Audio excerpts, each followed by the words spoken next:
Hello friends, मैं हूं सन्मय प्रकाश और आपका स्वागत है सरकारी जॉब न्यूज़ में।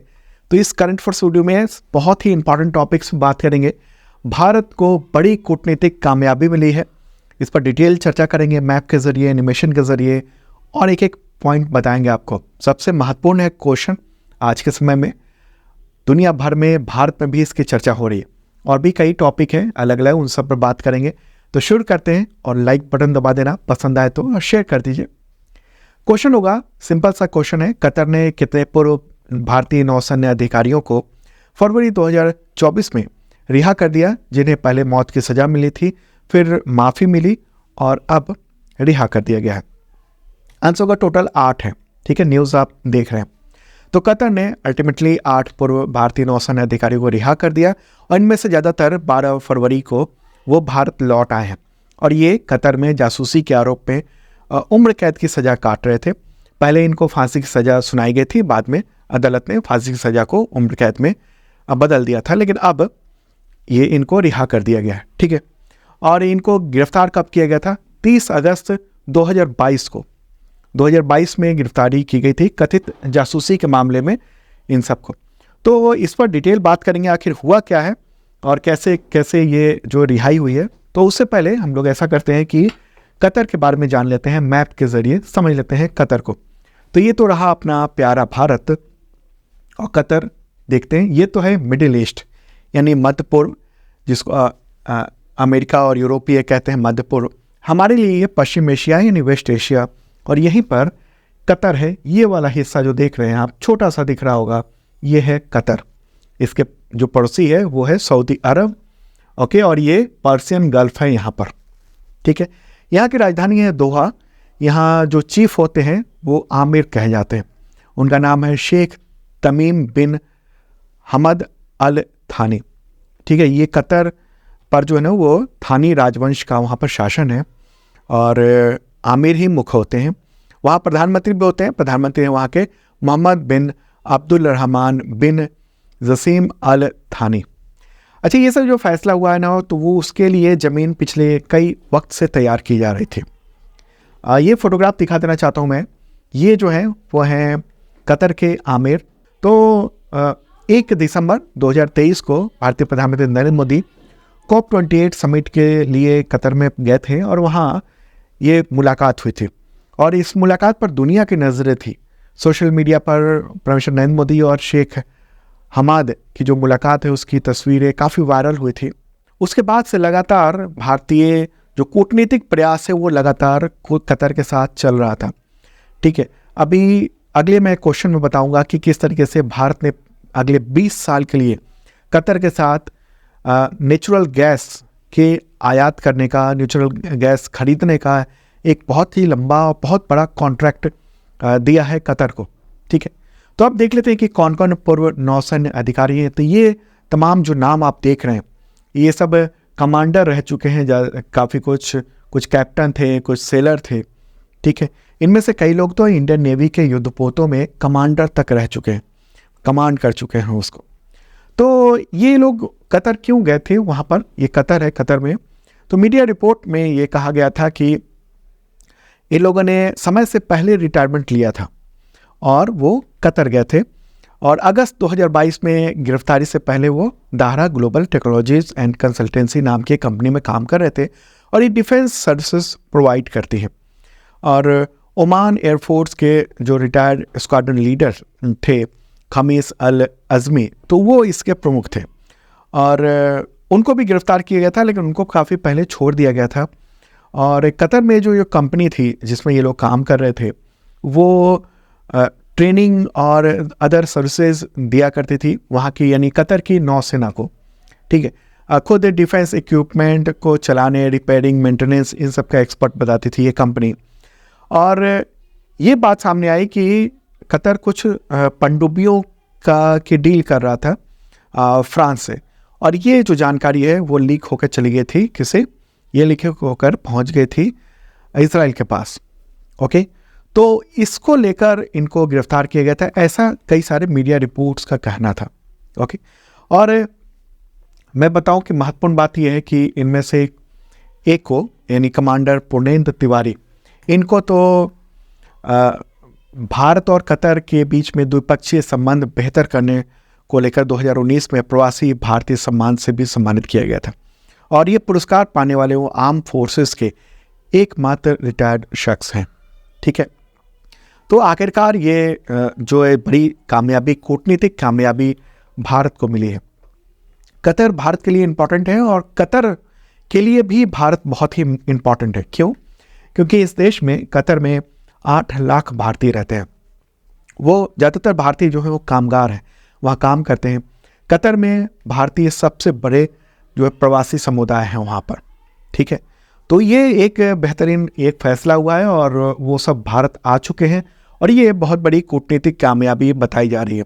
अब इसके पीछे क्या क्या चीज़ें हुई हैं, कुछ चीज़ें तो दिख रही हैं, जैसे प्राइम मिनिस्टर नरेंद्र मोदी वहाँ गए थे, उसके अलावा वहाँ से डेलीगेशन अभी हाल ही में आया था और एक बहुत बड़ा एग्रीमेंट साइन हुआ बिजनेस को लेकर। इसके अलावा भी अंदर अंदर कूटनीतिक यानी डिप्लोमेटिक जो चैनल है वो चल रहा था, वहाँ डिस्कशन चल रहा था और नतीजा हम लोग देख रहे हैं कि रिहाई हुई है। ठीक है, अब आगे बढ़ते हैं, अगला क्वेश्चन लेते हैं। इससे रिलेटेड क्वेश्चन है, भारत ने किस देश से वर्ष 2028 से 2048 तक यानी 20 सालों तक 7.5 मिलियन टन गैस खरीदने का समझौता किया है? आंसर का कतर।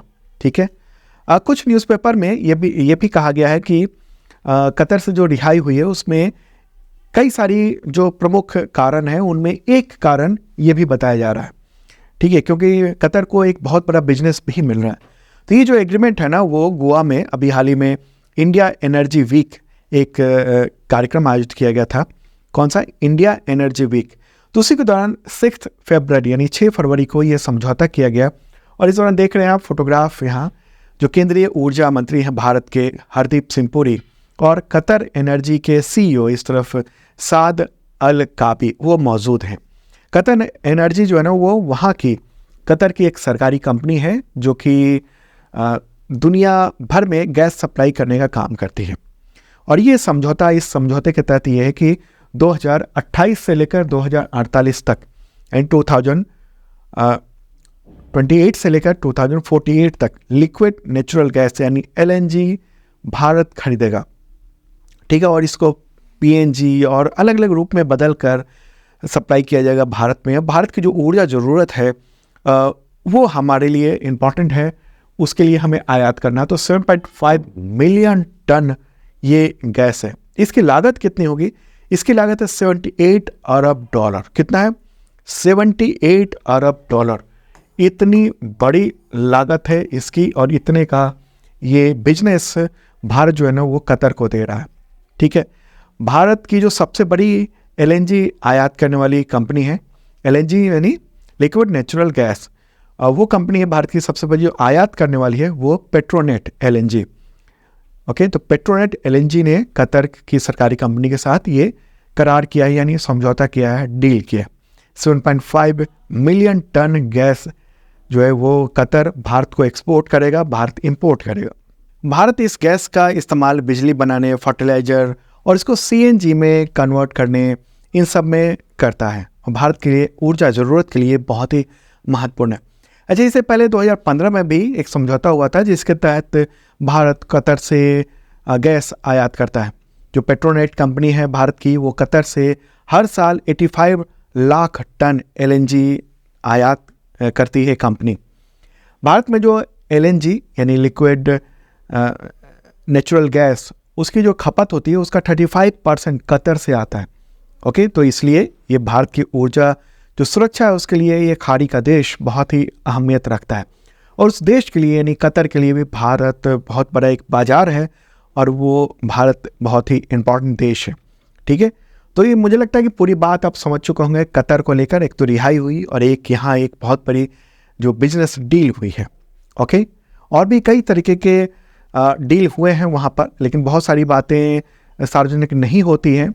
कूटनीतिक यानी डिप्लोमेटिक जो चैनल के ज़रिए बातचीत हुई कतर और भारत के बीच में। चलिए आगे बढ़ते हैं, अगला क्वेश्चन लेते हैं। उससे पहले आपको इन्फॉर्म करता हूँ कि इसका PDF अवेलेबल है सरकार जॉब न्यूज़ के ऐप पर।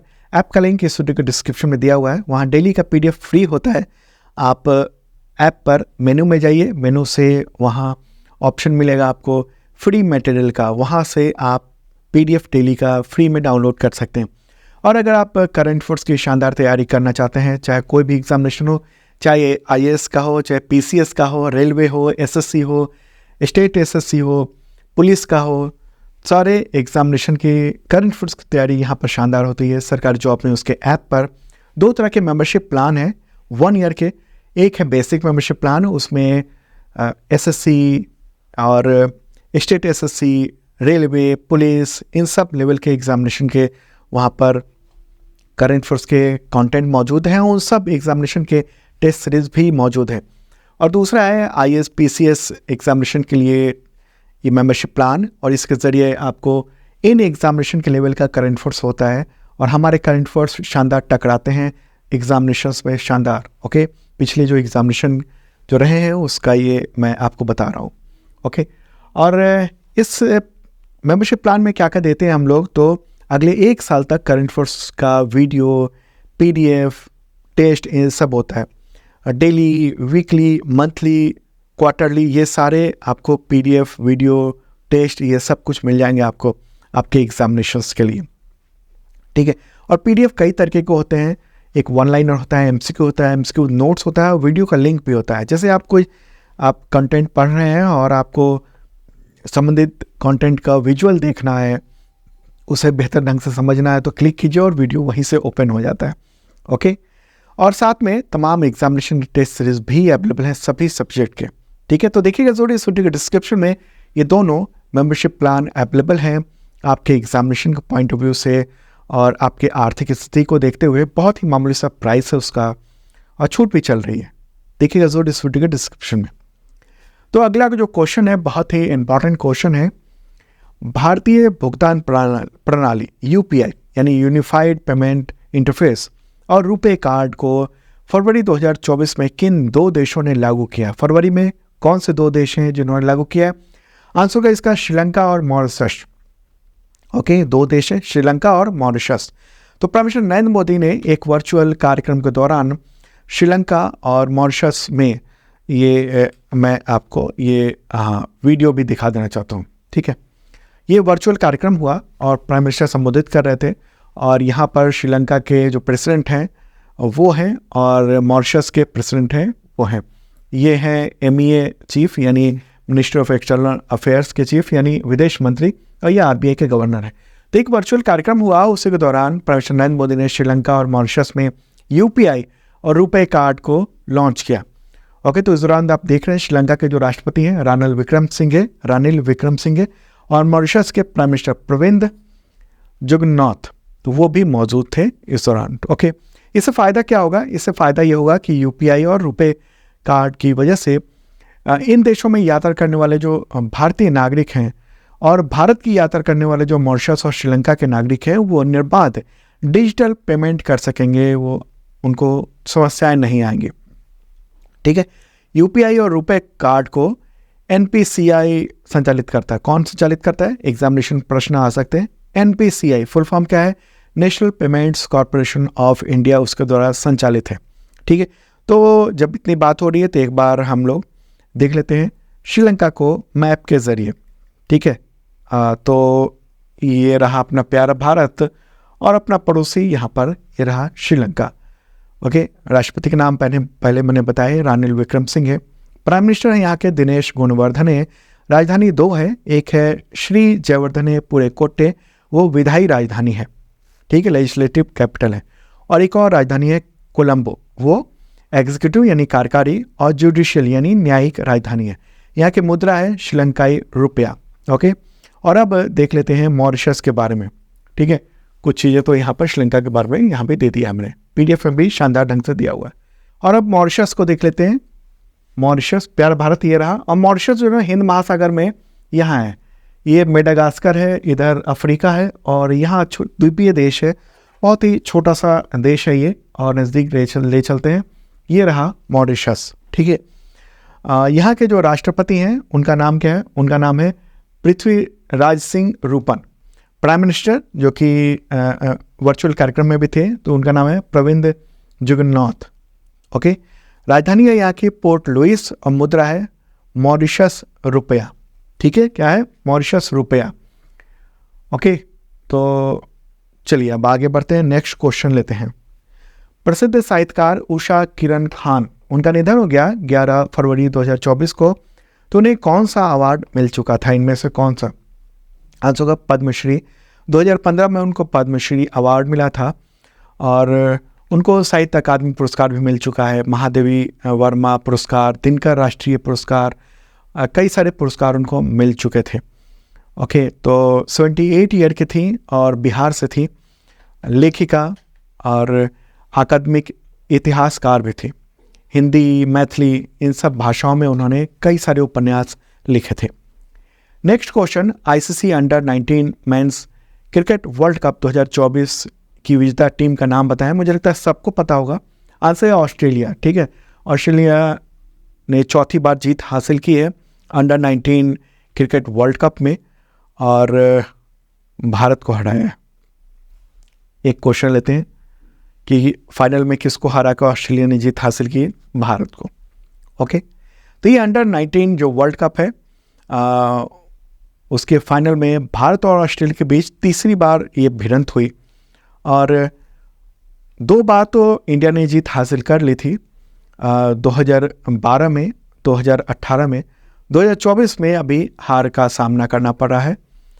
ओके, और मैच कब हुआ? तो 11 फरवरी को ये फाइनल मैच हुआ है और कहाँ पर? दक्षिण अफ्रीका में ये मैच हुआ है। ओके, और भारत और ऑस्ट्रेलिया के बीच में। ऑस्ट्रेलिया के कप्तान कौन है? तो ह्यू वेई बेंगन। भारतीय कप्तान उदय सहारन थे। तो अब अंडर 19 जो कप है उसमें जो इम्पॉर्टेंट अवार्ड मिले हैं वो भी देख लेते हैं। तो प्लेयर ऑफ द मैच का अवार्ड मिला है महाली बियर्डमैन को। ठीक है, ये फाइनल का। प्लेयर ऑफ द टूर्नामेंट का खिताब मिला है पूरे टूर्नामेंट में और वो है क्वेना मफाका, दक्षिण अफ्रीका के तेज गेंदबाज हैं। सबसे ज़्यादा रन टूर्नामेंट में बनाने का ये उदय सहारन को, जो भारतीय कप्तान थे, कुल 397 रन उन्होंने बनाए थे। टूर्नामेंट में सबसे ज़्यादा विकेट क्वेना मफाका, दक्षिण अफ्रीका के खिलाड़ी, और हाई स्कोर के लिए वो है स्नेहित रेड्डी और ये न्यूजीलैंड के हैं। नेपाल के खिलाफ इन्होंने न्यूजीलैंड के लिए खेला। अब अगला क्वेश्चन लेते हैं। स्पेस एजेंसी नासा ने एक नए ग्रह या कहें सुपर अर्थ उसको ढूंढा है और उसका नाम रखा है TOI 715b, खोज की है। तो ये पृथ्वी से कितनी दूरी पर है? अभी फरवरी में इसका ऐलान किया गया। आंसर का 137 लाइट ईयर दूर, यानी प्रकाश वर्ष दूर। ठीक है, एक लाइट ईयर कितना होता है? तो 95 खरब किलोमीटर एक लाइट ईयर होता है। और इसकी पहचान किसने की है? तो एक एक्सो प्लैनेट सर्वे सैटेलाइट है, टीस नाम है उसका, ट्रांजिट एक्सो प्लैनेट सर्वे सैटेलाइट, इसी ने ढूंढा है। सुपर अर्थ इसको कहा गया है। और तो नासा ने इस ग्रह का नाम क्या दिया है? तो नाम मैंने पहले ही बताया कि TOI 715b। ओके, ये नाम दिया गया है। ग्रह के बारे में अगर जानेंगे हम तो ये पृथ्वी से 1.5 गुना बड़ा है और ये एक बौने तारे का चक्कर लगा रहा है जो सूर्य से छोटा और ठंडा है। ओके, और पृथ्वी से काफ़ी करीब ये माना जा रहा है। जो भी सुपर अर्थ मिले हैं अब तक उनमें ये सबसे करीब माना जा रहा है, 137 लाइट ईयर दूर। तो तमाम जो न्यूज़पेपर्स हैं उनमें ये कहना है कि ये केवल 19 दिनों में अपनी कक्षा यानी पूरा 1 वर्ष पूरा कर लेता है। ओके, और अगर हम कहेंगे कि सुपर अर्थ हम क्यों कहते हैं किसी ग्रह को, बहुत सारे ग्रह हैं ब्रह्मांड में। देखिए, सुपर अर्थ का मतलब हुआ कि रहने योग्य ग्रह, और ये वो अपने तारे से इतनी दूरी पर हो जिससे न तो बहुत ज़्यादा गर्मी हो और न ही बहुत ज़्यादा ठंड हो। ठीक है, मतलब जो वाटर है वो गर्मी के वजह से भाप न बन जाए पूरा का पूरा, और ऐसा भी ना हो कि ठंड की वजह से पूरा बर्फ ही बर्फ जमा रहे, जल का अस्तित्व हो। और तो इन सब चीज़ को देखते हुए हम ये कहते हैं कि सुपर अर्थ वो है। ठीक है, तो ये जो है ना वो ढूंढा गया है, सूरज वहाँ का छोटा है, एक सुपर अर्थ ढूंढा गया है। ओके, तो एक्सो प्लैनेट से बहुत सारी जानकारी प्राप्त की जा रही है लगातार। ओके, नासा जो है ना अमेरिकी अंतरिक्ष एजेंसी है, कुछ डिटेल यहाँ पर आप देख रहे हैं। ओके, चलिए अब आगे बढ़ते हैं, अगला क्वेश्चन लेते हैं, महत्वपूर्ण क्वेश्चन। किस कंपनी द्वारा निर्मित सर्वेपोत लार्ज INS संध्यायक को इंडियन नेवी में शामिल किया गया? ठीक है, इंडियन नेवी में शामिल किया गया है, नेवी। आंसर है इसका GRSE यानी garden reach ship builders and engineers. ठीक है, तो केंद्रीय रक्षा मंत्री राजनाथ सिंह, उन्होंने 3 फरवरी को विशाखापत्तनम में ये पूर्वी नौसैन्य कमान बेस पर INS संध्यायक को इंडियन नेवी में शामिल किया। ठीक है, तो क्या है कि GRSE जो कंपनी है जो बना रही है इस युद्धपोत को, वो उसे ऐसे 4 बनाने का काम पहले दिया हुआ है। एक जो है ना वो बन चुका, इसका ट्रायल भी हो चुका और इंडियन नेवी में इसको शामिल कर लिया गया है। ओके, तो और भी 3 जो है ना इस तरह के और बनने हैं। ये एक इम्पॉर्टेंट ये पोत है, वॉरशिप है, और ये क्या काम करेगा? ये हाइड्रोग्राफी सर्वे का काम करेगा। हाइड्रोग्राफी मतलब कि जमीन के नीचे, मतलब पानी, समुद्र के पानी के नीचे वहाँ क्या स्थिति है, कहाँ पर कितनी ऊंचाई है, कितनी नीचाई है, मतलब पानी के नीचे की बात कर रहा हूँ, तल की। ठीक है, तो उन सब का सर्वे करेगा और इससे बहुत सारे आगे फ़ायदे होंगे, बहुत सारे। इसकी लंबाई आप देख रहे हैं 110 मीटर और स्पीड है 18 समुद्री मील यानी नॉटिकल माइल्स। ऑपरेटिंग रेंज 6500 समुद्री मील है। इसका जो वाटर डिस्प्लेसमेंट है वो 3400 टन है। हाइड्रोग्राफिक उपकरण से उपयुक्त है और इसमें बहुत सारे अंदर यानी समुद्र के नीचे की क्या स्थिति, इन सबको देखने की पूरी क्षमता है। और 80% से अधिक जो है ना स्वदेशी इसमें सामग्री लगाया हुआ है।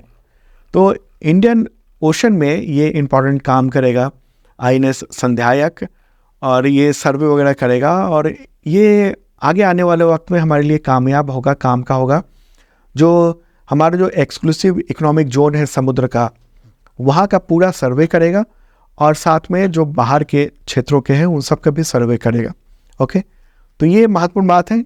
यहाँ बात कर लें इंडियन नेवी के चीफ की कौन है, तो है admiral R Hari Kumar. Next question लेते हैं, विज्ञान में महिलाओं और लड़कियों का अंतर्राष्ट्रीय दिवस कब मनाया जाता है? आंसर 11 फरवरी को मनाया जाता है। इस दिवस की घोषणा संयुक्त राष्ट्र महासभा ने की थी 2015 में और पहली बार 2016 में इसको आयोजित किया गया था। उद्देश्य ये है कि साइंस टेक्नोलॉजी के क्षेत्र में महिलाओं लड़कियों का जो योगदान है उसके बारे में चर्चा की जाए, उसके बारे में बढ़ावा दिया जाए और लड़कियों को, छात्राओं को साइंस एंड टेक्नोलॉजी के लिए प्रोत्साहित किया जाए, उस क्षेत्र में वो आए।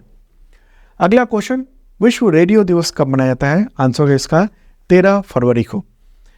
इसी दिन 1945 में यूनाइटेड नेशंस रेडियो ने पहली बार प्रसारण किया था, तो इसलिए दिवस जो है ना आयोजित किया जाता है। उद्देश्य ये है कि रेडियो को बढ़ावा देना। हालांकि अभी के जो तकनीकी दौर है, तकनीकी तौर पर दुनिया बदल रही है और ऐसे में रेडियो जो है ना वो बहुत हद तक वो अपनी प्रासंगिकता खोता जा रहा है।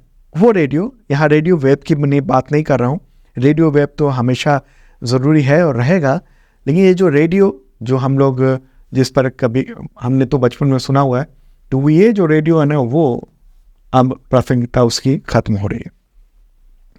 चलिए अब आगे बढ़ते हैं, अगला क्वेश्चन लेते हैं। क्वेश्चन होगा, भारतीय राष्ट्रीय महिला दिवस कब मनाया जाता है? आंसर का 13 फरवरी को। क्यों मनाया जाता है 13 फरवरी को? क्योंकि इसी दिन सरोजनी नायडू की जयंती होती है। उनका जन्म हुआ था 13 फरवरी 1879 यानी 1879 को हुआ था। सरोजनी नायडू को कई नाम से भी जाना जाता है, नाइटिंगेल ऑफ इंडिया और भारत कोकिला, इन 2 नामों से भी जाना जाता है। और वो भारतीय स्वतंत्रता संग्राम में उनका एक अहम योगदान माना जाता है। वो भारतीय जो कांग्रेस थी, राष्ट्रीय कांग्रेस, उसकी अध्यक्ष भी रह चुकी हैं 1925 में। ठीक है, और कांग्रेस की अध्यक्ष बनने वाली पहली महिला थी वो। आज़ादी से पहले की बात कर रहा हूँ, ठीक है। सविनय अवज्ञा आंदोलन, भारत छोड़ो आंदोलन, इन सब में काफ़ी कुछ नेतृत्व का काम इन्होंने किया था महिलाओं की विंग को लेकर, ठीक है। तो इम्पोर्टेंट बात। और हाँ, उत्तर प्रदेश की पहली ये गवर्नर रह चुके हैं। और अगर सवाल हो, ये तो राष्ट्रीय महिला दिवस की बात है, अगर सवाल हो कि अंतर्राष्ट्रीय महिला दिवस कब मनाया जाता है, वो होता है 8 मार्च को। तो मित्रों, ये था इंपॉर्टेंट करंट अफेयर्स। कैसा लगा कमेंट बॉक्स में आप बता सकते हैं। ओके, अब मिलते हैं कल ताज़ा तरीन करंट अफेयर्स के वीडियो के साथ आपके एग्जामिनेशंस के लिए। बाय।